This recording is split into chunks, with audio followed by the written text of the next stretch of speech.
Anda berada di segmen Ulas Kompas dan kita akan bahas apa saja yang menjadi sorotan harian Kompas pada edisi hari ini. Di judul utama ini ada judul Indonesia belum mampu sandingkan Thomas Uber. Dan di sini juga disajikan foto atas dan bawah. Yang foto di atas ini adalah tim bulu tangkis putri Indonesia saat menerima medali di upacara penghargaan pemenang Piala Uber 2024 di Chengdu, Cina pada minggu kemarin. Tim bulu tangkis putri Indonesia jadi pemenang kedua setelah kalah dari Cina 0-3. Sementara di foto bagian bawah ini adalah foto dari tim Thomas Indonesia. Ini tim putra Indonesia juga tampil bersama untuk menerima medali setelah pertandingan final antara Indonesia dan Cina. Cina menjuarai Piala Thomas 2024 setelah mengalahkan Indonesia 3-1. Meski lolos bersama ke final Piala Thomas dan Uber untuk pertama kalinya sejak 1998, Indonesia harus mengakui keunggulan Cina pada final 2024. Dari 7 laga yang berlangsung pada final putra dan putri antar kedua negara itu, Indonesia cuma menang 1 di antaranya.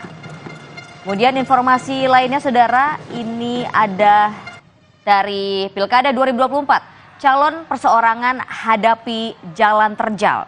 Pemilihan kepala daerah 2024 yang dilakukan serentak memasuki tahapan pencalonan untuk perseorangan.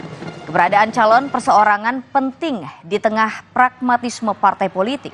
Tetapi tantangan yang harus dilalui tidak ringan sehingga tren penurunan jumlah calon perseorangan diprediksi berlanjut di pilkada kali ini. Kemudian informasi lainnya ada di paling bawah saudara terkait dengan banjir di Sulawesi. Sempat terkendala bantuan akhirnya mendarat di Latimojong.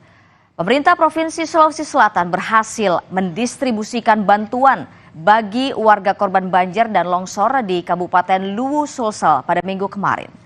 Bantuan diangkut dengan helikopter yang mendarat di Kecamatan Latimojong, Luwu. Kemudian ada informasi terkait juga penyelenggaraan Run the City yang menyebarkan antusiasme lari di tengah ekosistem lari yang terus berkembang di Kota Medan, Sumatera Utara.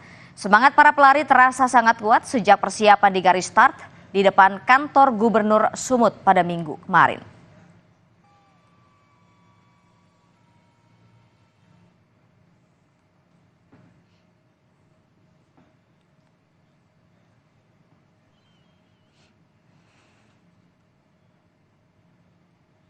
Informasi selengkapnya dapat Anda simak di harian Kompas yang terbit hari ini dan juga di kompas.id.